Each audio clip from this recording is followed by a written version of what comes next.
Мен Құрманбаева Гүлен Теміржанова, Сандықтау ауданы Балкашин ауылының нөмір 1 жалпы білім беретін мектебінің қазақ тілі мен әдебиет пәні мұғалімімін. Тілден биік асқар тау, тілден асқан байлық, тілден терең теңіз жоқ деп Ғабит Мүсірепов айтқандай, менің туған ана тілім мен үшін ең қымбат қазынаның бірі. Қазақ тілі әлемдегі ең бай тіл. Өйткені қазақ тілінің сөздік қоры 2,5 миллион сөзден тұрады.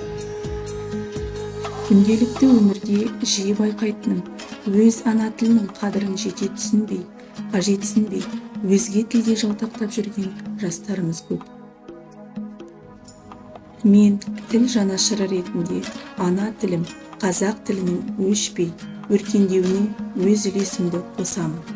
Барлық жастарды ана тіліміз, қазақ тілінің мәртебесін көтеруге шақырамын.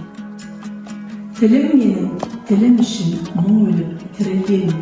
Аралыммен, арыммен қатар қойып, тілді қорғау парызым бүгін менің. Әрбір тілде сөйле әлемді таң қылып, қазақ тілін білмеу қандай заңдылық. Өсер балам байтақ далам тұрғанда, қазақ тілін білмеу қандай заңдылық. Қазақ тілін атам, анам, қуаталар отанда одан, дүниеде ешбір асыл тең келмейді қатар оған. Қуан далам, қуанатын күндігін, серпіп таста мұңды жүрек түндігін, тіл туралы заң енді күшіне, паш еткендей жаңа кескен кіндігін. Қуан бабам, қуанатын жөнің бар, деген едің тіл бар жерде өмір бар. Халық жауы атамдың ау сол үшін, ғұмырымды құрбан етіп жолында.